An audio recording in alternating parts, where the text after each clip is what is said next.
Right. So, hello, everybody. Welcome to a virtual coffee lunch and learn. Thank you for all the people who are here today. For those who are watching later, weren't able to attend, thank you for taking a look at this as well. If you are new to virtual coffee, virtual coffee's mission is to be a welcome tech community that allows room for growth and mentorship at all levels and to create meaningful opportunities for learning and leadership at all levels. Today, we have one of our longtime VC members, Mr. Glen McCallum. Glen has been in the world of technology and software for many years. He is, I think, one of the people that's really respected and looked up to in this community for providing helpful advice, helpful context, and just being one of our more supportive, more understanding members.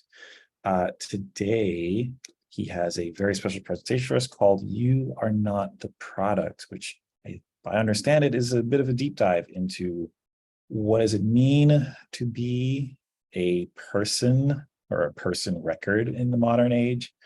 What does it mean to interact with the various systems that we use? What data tracking, means and how is it relevant to us? And sort of like, what can you do or what should you be aware of as you sort of navigate that space?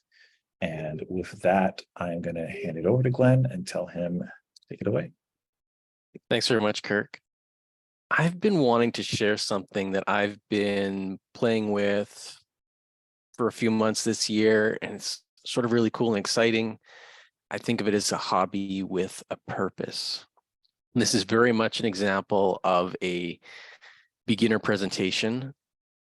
The only thing you need to know is a little bit more than everybody else in order to share it. So if you're thinking about you don't know enough to give a luncheon like this, you do, very much so. So, as Kirk said, this is called You Are Not the Product, Meet the Self-Hosted Movement. And it all starts with a story. January 31st of this year, I received an email from Google. Now, up until this time, Google and we had a deal. They let me host my personal domain email for free, and I let them read my email. And I thought that was a fair deal. But no, they wanted to have their cake and eat it too. They wanted to start charging me so they could read my email. And I saw that as an act of war. And I was going to move my email, and I was even considering paying Microsoft for the service. Now, also around this time, I was looking for a way to tame my photo management for our whole family. And I was still mad at Google, so there was no way I was going to put this on Google Photos. I was looking at options. We have multiple phones in the household, multiple laptops. I have stuff on backup hard drives, GoPros, DSLRs.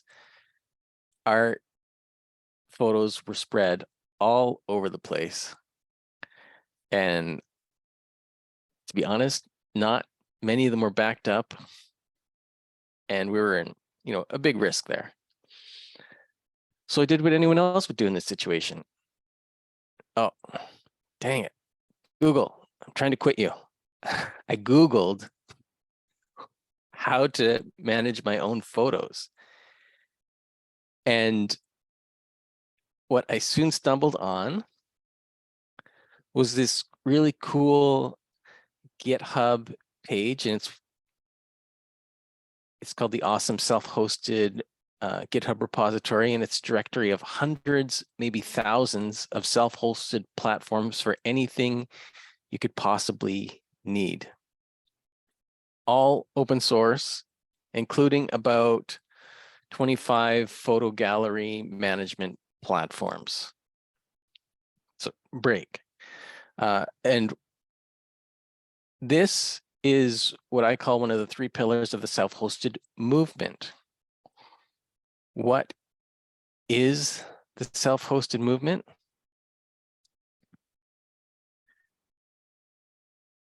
This is individuals who advocate for alternatives to popular online services that can be self-hosted without giving up privacy or control. It's about control. It's not even about running your own server. It's about taking back control. You could, I mean, a lot of these people take these platforms and put them on like Linode and just host it on a virtual private server service.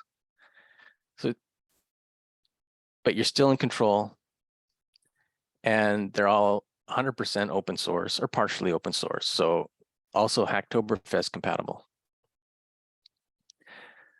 So this whole situation reminded me of this quote that I used in the title of the presentation, and it's attributed to various people. And it says, if you are not paying for it, you're not the customer, you are the product being sold. And I very much believe that for many of online platforms these days. I mean, even ones that aren't directly selling information, think of startups, they're trying to build a user base so that the company has a big enough audience that someone else is interested in buying the company and monetizing that audience, right? And so that's sort of how I felt with Google. I was the product, not the customer. And so why were they making me pay? So back to our story. Oh, not quite yet. Oh, the 3 pillars of the self-hosted movement. The subreddit, the GitHub repository, and the podcast.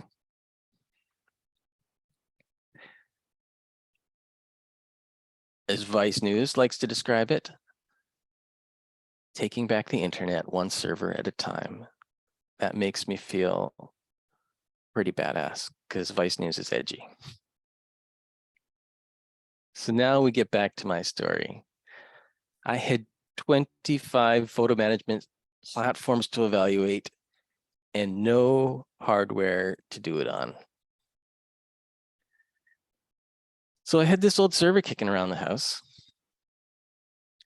and it had a dead hard drive. So I ordered a few parts and I got it back in business. And it's really not a powerful machine, and it doesn't take a lot to run these things. I'm going to skip over operating system setup and install just to save us some time. However, if you want to try something, this can be as simple as an old laptop plugged in, or you can get fancy with it and go to something like perfectmediaserver.com, where it's all the instructions to install your Linux distro and set it up with a RAID if you so choose, including, video guides and incredible documentation. And perhaps the ironic thing about this is that Ironic Badger, if you look up in the top right-hand corner, the author of this is also one of the hosts of the self-hosted podcast.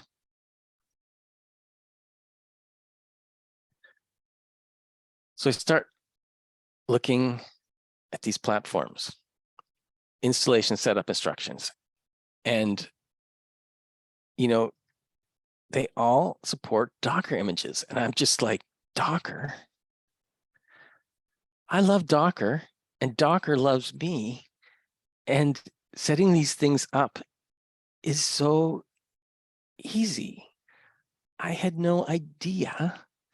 Like, I've thought that I'd be like having to, set up my own Apache server and copy files in there and database connections and all this stuff, but it was just like almost no work. And then I'm looking through one of them and they said something like, if you're using Portainer, do this, or just like copy this command. And then I was like, Portainer? I've never heard of Portainer. And so I look up Portainer.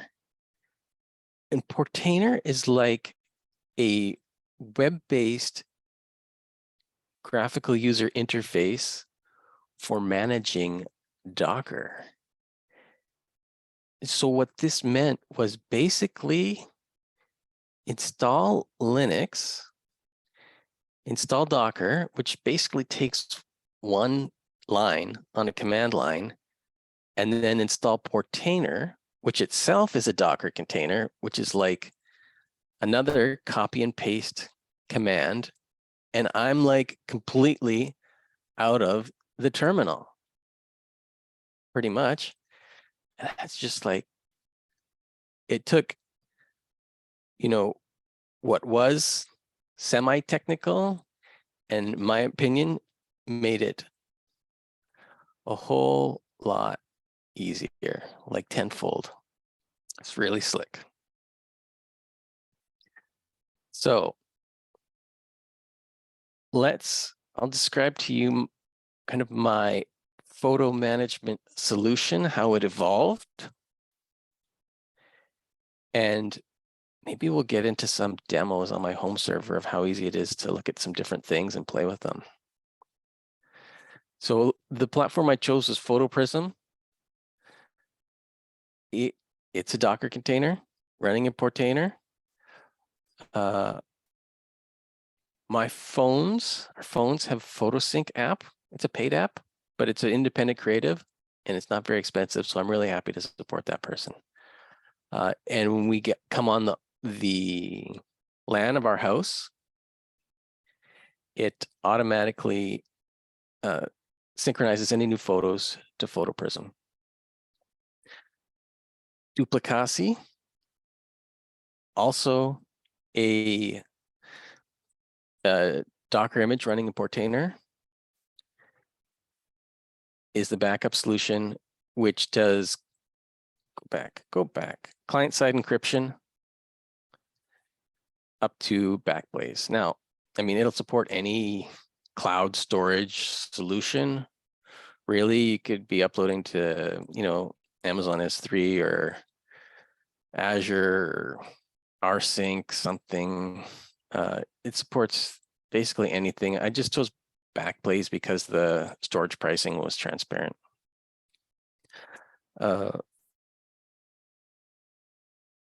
Yeah, this is a drop folder over here. So for our kind of old-fashioned, not network connected devices, we still have to connect them to a laptop and drop the images into the drop folder, but then PhotoPrism imports them and it automatically goes into our kind of vault of safety. For fun, we've got the Portainer demo site open, and it's really not a bad looking interface. This is kind of basic compared to the number of images we have. We have something like 15,000, but it supports videos, metadata. It does facial recognition on people.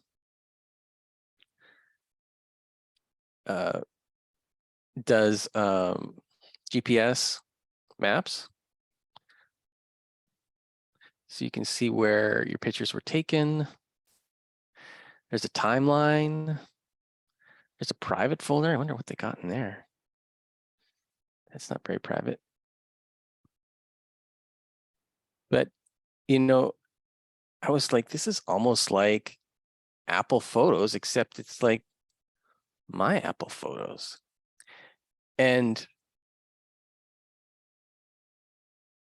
you know, considering, you know, what kind of photos these are, I mean, these are things like photos from the birth of our children.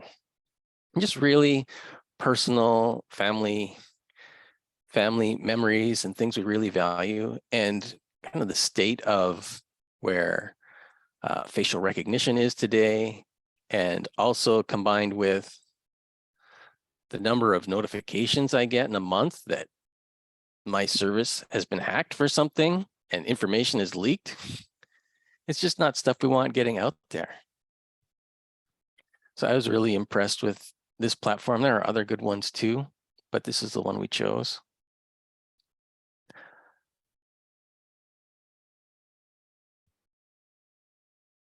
Let me see what else. I was going to talk a little bit about backup, because that was something that was sort of important to me as well in a home server solution. We just didn't have any good backup for our local machines. The sort of simple solution to backup is to install a Backblaze, or what's the other ones? Crypt. What is it? Someone's gonna type it in there. What's the other one? Starts with a C.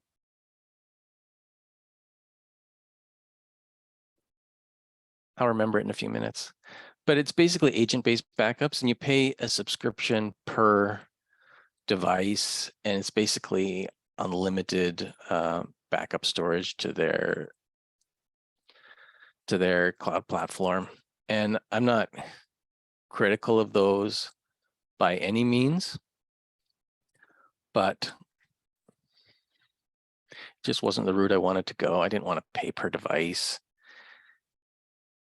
And yeah, so what I did is this is some shared folders on our home server, and we synchronize our home directories from our individual computers through a Docker container called SyncThing into these shared folders, and then they become accessible from any device, as well as they go into our vault on Backblaze, and they're stored offsite, and that's secure.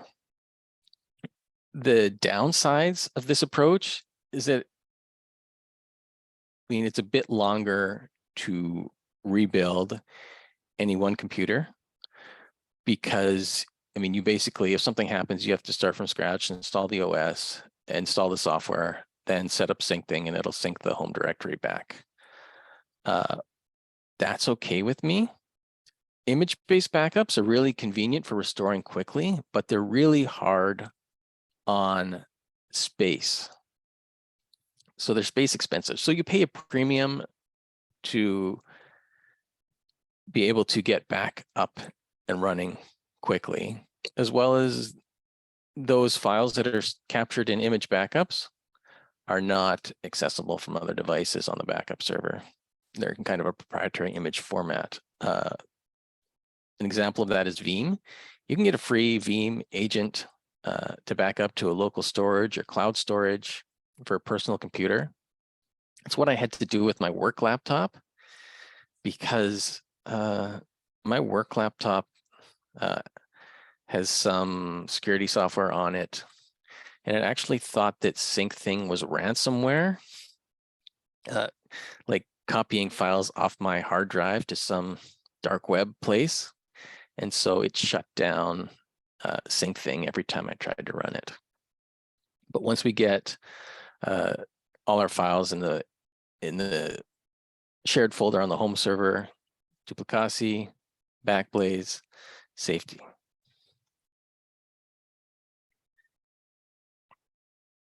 Okay, I wanted to show some things real time if I could. Can I give you a tour of my home server? Some Go basic for it. things. Yeah, Everyone get your pen so we can write a social security number. yeah. So one of the containers that I use is called Pi-hole, and it lets me do internal DNS on my home network.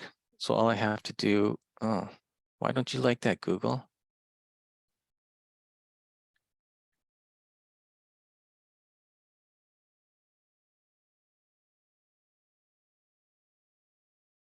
This is Google trying to thwart you, Glenn.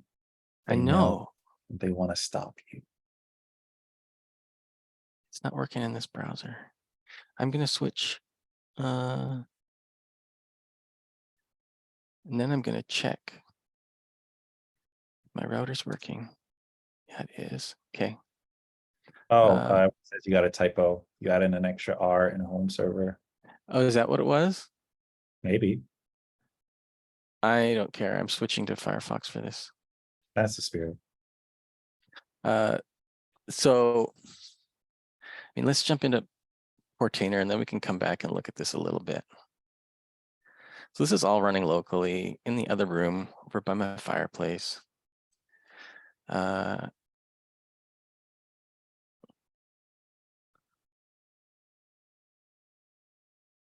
Is this, I'm obligated to ask you if your login is admin, because if it is, that's not good. What is that? No, who would do that? It's admin password. Admin password. Okay, that's reasonable. So what they call these things is stacks. And basically when you open something like this up, I'm just used to editing Docker files. So I jump right into the Docker Compose behind the scenes, but you know, you paste in your Docker Compose, hit the create button, and you're in business. You can look at the raw containers over here. I only have a few things installed. It's a work in progress, but it is what it is. Homer is sort of a directory page where you can add listings, and it's just really easy to navigate to these different applications that are installed, but each of these is a Docker container running in Portainer. Pi-hole is a must. You've all heard of Pi-hole, right? Maybe Yeah, not. totally. But pretend we didn't know what Pi-hole was. So Pi-hole is it normally runs on a Raspberry Pi in your local network. That's why it's called Pi-hole, but I'm running it in Docker. And it blocks ads at the router level rather than running an ad blocker in your browser or something like that. Other things you can do, you can whitelist and blacklist sites, and I use it for local DNS as well.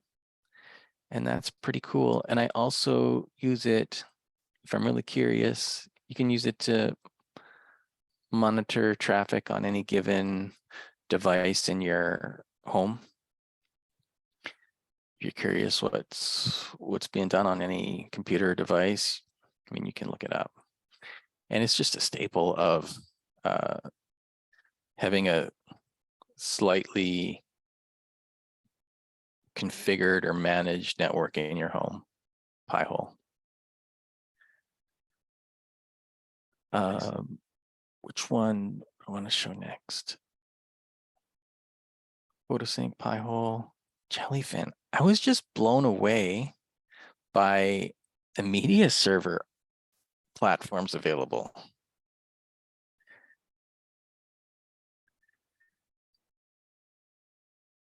Oh, come on. Not that one.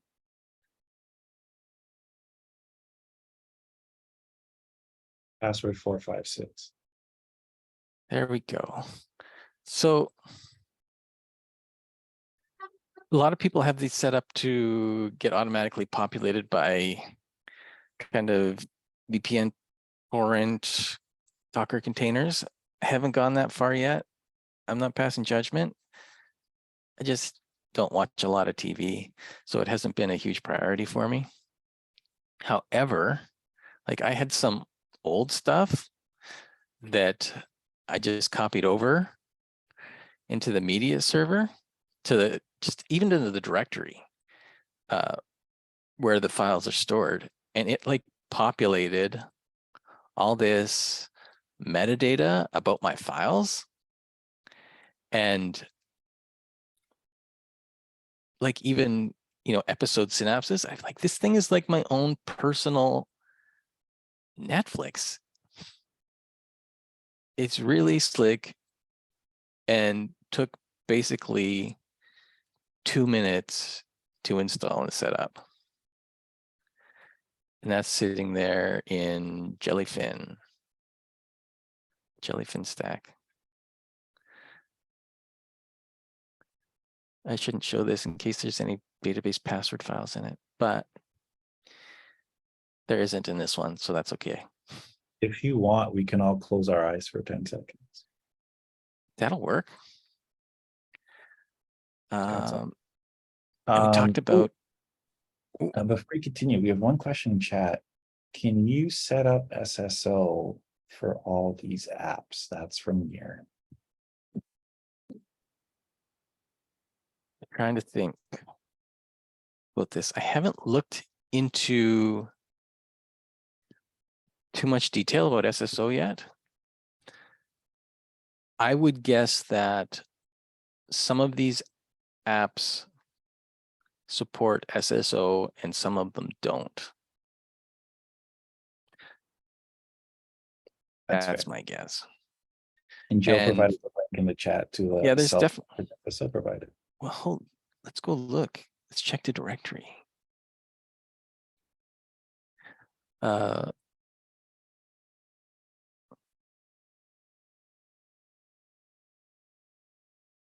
Single sign-on, single sign-on, sign-on, sign-on, sign-on.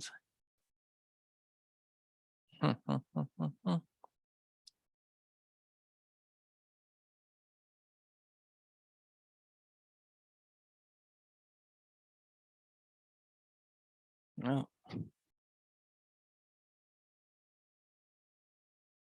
SSO, let's Google that. ISO, no.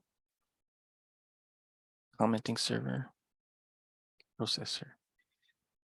Okay, I haven't readily found a single sign-on provider on the directory yet. That doesn't mean they don't exist. Joe found one.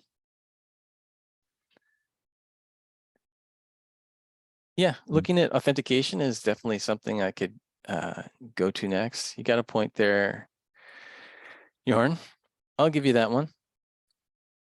But if we were gonna set up something, let's say I've been wanting to set up a budget app. What would that look like? Budget 0. So we got some Docker commands here.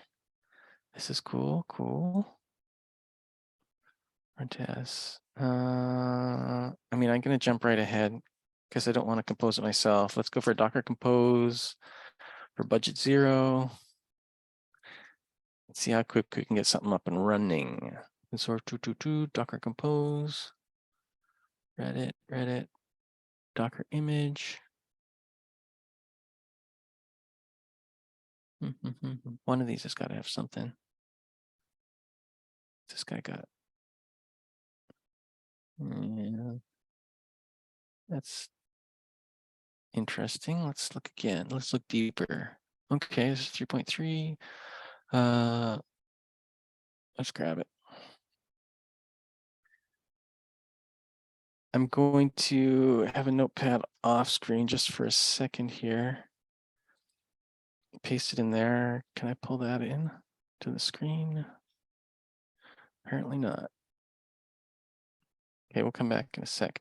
I need to refresh my memory on what some of my paths are. So if we take duplicity as an example, I just want to grab these volumes. And I'll put that over here. Now give me a new window. Or you know what? I'll just go create a new stack. While we're sort of going through this, if you don't mind me asking, like, how much total time do you think all this took? Like, if you had to like boil it down to hours for this entire setup? Start to finish, including ordering hardware and setting everything up. I don't know, 20 hours maybe? Okay. And how, like, what timeline was that spread over? Spread over weeks to a couple months. It was really only like me doing this for an hour or two per week. So getting CouchDB on 8400. There's the password. I want this to go in my right location because I have my data folders set up to be included in my backup. So that if I ever need to restore my server, it's just a matter of grabbing that configuration and copying it back to the right place. I want this to be op docker config. No, I want this to be op docker data. And while we're doing, so we're doing this one as an example right now. Do you have any ideas for like what type of service you're going to add to this next, or is it more about shoring up the ones that are already there? Well, I want to get an invoicing solution for doing some consulting work I'm doing. I also want to get auto update enabled on these so that when there's a new release of a Docker container, it will upgrade itself. There's another solution. I'm not sure if it's in the directory. It must be. I think it's called Watchtower. And Watchtower watches your Docker containers, and when there's a new release, a container that updates containers, and it keeps everything up to date. And that would just relieve me from some duties that I'd appreciate. Why isn't it let me deploy this stack? What don't you like? I need a name, of course. Budget 0. Now I got the button. And I need to remember what port. We're going to port 8200. Hopefully nothing's on that port or it'll fail. That's what I always want. I always want to know exactly what ports are available. Mick says 1Password uses Watchtower for compromised passwords. Which actually reminded me, did anyone else get the notification from LastPass that they were hacked? That was a little upsetting for me. Next, maybe I'll go for my own self-hosted password manager. Glen Pass. Vault Warden is the one I've been looking at. Home server, we'll go 8200. What's this going to look like? Who knows? I don't know. Enter a name for my budget. I'm going to call it Mo Money because that's what I want. I've got a budget created, and now I've got my own budgeting platform. And it's not terribly bad looking software. I'm still looking at it, but it's pretty basic. I got accounts. What's in my accounts? I can add an account. I'll add a checking account with $1 million. Yeah. Yes. Okay. Where'd my account go? There it is. Can I look in my checking account? I'm Somehow there assuming must at be this a, point, like another Docker thing runs and actually puts $1 million in your account. That's how this one's supposed I to think work. that's how it works. Oh, and here's my There you ledger. go. Inflow, outflow. This is clean. I like Where'd it. I put that? Yeah, where'd I put that window for this thing? And that took about 5 minutes. Yeah. Let's go back to awesome self-hosted.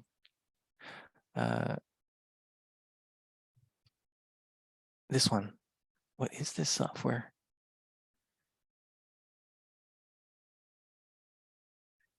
What do we know about it? Does it give any tech? It's Vue, JavaScript. I mean, this is pretty cool software. I'd totally, this is like, what's the expression for that for open source? Meeting your own needs. This would be an awesome Hacktoberfest thing to look for some features on if you're using this software, make some contributions and some improvements. Absolutely. So yeah, that's basically what I've been up to and what I wanted to show you. Questions? More questions? Yeah. So everyone, if you want to speak your question, feel free to use the raise hands feature in the reactions. Otherwise, if you type it in the chat, then I will relay it to Glen. But as we get into that, just want to say, like, this is really interesting, really cool. I think we all feel pressure, like the looming weight of the mega services that now exist in our lives. For anybody who is familiar with the term US East 1, I think we all recognize like there are three entities where if either one of them hiccups, like 1/3 of the internet goes down. It's just three internet continents. But yeah, before all that, they used to just be like servers and people managing servers, and we have better tools than ever for dealing with server management. So in a weird way, we've sort of come full circle. And this feels really cool. Alexis mentioned Rackspace. That's okay. Yeah. Um, Yeah. So let's see. I'm catching up with the chat now. Joe posted the link. Your phone can become a Yubico key. That looks pretty cool. Meg's got an article on, and I feel like there's a bigger thing here. Like, so a lot of this is about like privacy and like management. A lot of it's just like organization, right? But there is the aspect of privacy and security. I normally find anything concerning cybersecurity to be absolutely impenetrable in terms of getting to a place where I feel like I have good working knowledge. The people who seem to know are just, I don't know, something about the communication. I feel like I'm just getting a bunch of like negative and like no practical actions. But this felt really accessible. I like the fact that it's, this is what I do at home in my house, which feels a lot more approachable than sometimes we're like, oh, this is what we do at our company. And like, well, your company's got like a $50,000 budget for, networking shenanigans that I don't. So I also appreciate that. I was listening to Darknet Diaries this morning as well. It's on Our Evil, the one this week, which is a ransomware as a service platform based out of Russia, of course. And one of the things they were saying is that their customers, the customers of Our Evil, who are like sort of, I don't know what you call them, they call them affiliates, people who pay Our Evil to use their ransomware platform. So these people pay, these people find ways into the company in order to gain access to their network. Then they come to Our Evil and want to exploit these people for ransom. But one of the things, there's a word for it, I can't remember, but they only target companies that they know can pay. And it works, right? They make a lot of money doing this. And so they're looking for, the companies that are hosting people's information. And those are the ones they pay, and they want to keep the whole thing a secret. And there's probably a lot more of these things happening than you're aware of. It happens every day. But as an individual, and even if my hardware firewall at my house had vulnerability that was exploitable, there would be no economic incentive for a professional hacker to access my network. I'm just not on the radar. There's no point in that. But if I put if we're talking about budget zero, and I put that information, I saw someone mention in the chat YNAB. If I put that on YNAB, all of a sudden there's very much financial incentive for a hacker or ransomware group to target YNAB, and my information is implicated in that and could quite easily end up on the dark web, right? Yeah. So I see myself as a lot less targeted, having set this kind of thing up myself from a security standpoint, cybersecurity. Yeah, you always notice this thing when you sign up for a new service where they say like, hey, we're going to gather some information. It's not, quote unquote, it's not personalized. Or they're not using it in a personalized way, right? Because like each individual's info is rarely useful. Like there's no sort of advertiser or whatever agent wants this access. There's no like, we got to get Glen's. I need to know like what pant shopping Glen's has done, or else this isn't going to work, right? It's only useful in bulk and aggregate. So the larger you are, the sort of the weird, like the more successful and the bigger your platform, the more of a target you are. But yeah, it's all about low hanging fruit, right? Like you just, like it is not possible to be 100% safe and secure, except by just being completely off the grid. But you don't have to be 100% safe and secure. You just have to not be an easy target, right? Yeah. It's like we hear about vulnerabilities. Like you just don't want to be the person the vulnerability worked on first, right? You want it to hit somewhere else. And it's, it's kind of like bad to say, but it's like, oh, we're both using the same thing. They targeted you because you have like 2 million customers, a patch rolls out. Now I'm okay, right? But like that's sort of the price you pay for keeping people's information, right? Like there is a real trade-off, and that's the trade-off. True. I think of that expression, that saying, when you're running away from a bear, you don't have to be the fastest person. You just have to be faster than the slowest person. It's dark, but it's true. Yeah, no, I'm really interested in this type of thing. And I don't know if anybody else watching has felt that experience. I'm one of those people who different people kind of detect from different ways. I know many people who like started with networking and servers and machines, and I definitely was not that, So I've always found a lot of this space very intimidating, but I think you've done a good job of like making it look fairly accessible. I'll have to muddle my way through, but I think it could work out, and I would like to give it a try because I too have strong opinions about the Google machine and the Amazon machine and the Microsoft machine. Which is the only thing I can say. I realize like it's really funny when we have these conversations about like these mega corps and everything's sort of hosted on GitHub at the moment, which is a little, you sort of gotta pick your battles a little bit. Well, that's Microsoft now, right? Yeah. It'd be funny. I've never heard of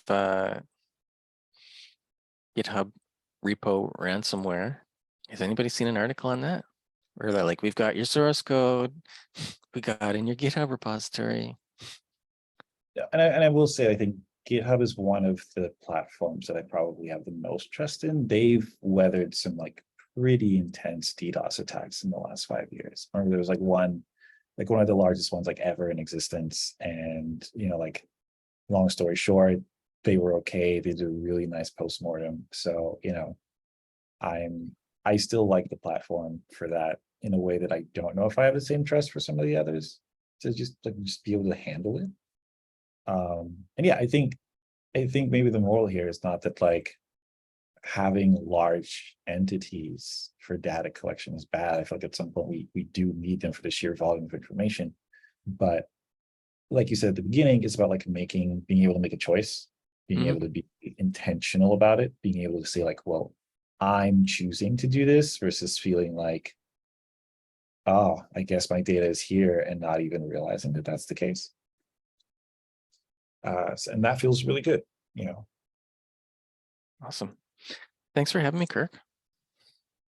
Thanks for choosing to share this with us, right? Like you said, also,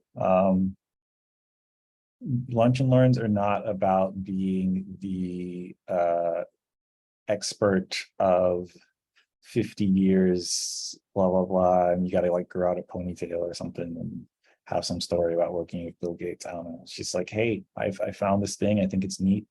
Here's this thing I'm working on. You might think it's neat too. And 99% of the time, 100% of the time, it's like, yeah, it's pretty neat. I'm really excited to try this, you know, and I didn't even get your social security number. So, you know, that means it was really good.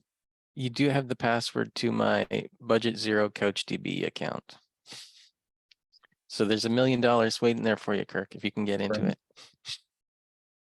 So it's going to be anywhere. Click here to claim your prize. My name is Glen McCallum. I'm a Nigerian prince. Yeah, Hit me up for advice, anyone, if you're going to try some of this stuff. Absolutely. So I think what we're going to do here is I will close this off by saying again, thank you to everyone who came out to this. If you want to learn more about these lunch and learns or virtual coffee, feel free to check out our website, virtualcoffee.io, where we have this and all these other wonderful events. If you are a member of the community and you want to give a lunch and learn, there is a short form that you just have to fill out in the Slack channel, and we will help you sort of like get this all together. I think at this point, Glen's a veteran of the lunch and learn process, which is basically just, hey, I'd like to give a lunch and learn, and we go, cool, when's good for you? But you know, if it's your first time and you're nervous, you just want some support, we're always happy to talk through it, talk through topics. And this can absolutely be a space to practice and get feedback on things you want to share with other spaces. Yeah, makes sense. Doesn't have to be on tech either. You can be, Meg did a pretty lovely presentation that I really enjoyed on knitting and crocheting. So it's like, this can be a space, this is your space. Virtual Coffee is a space for its members. So as long as you are here, you are a worthy, valid, and appreciated person to share your thoughts. And with that, I will say that whoever is here and whoever's watching, I hope you have a wonderful day.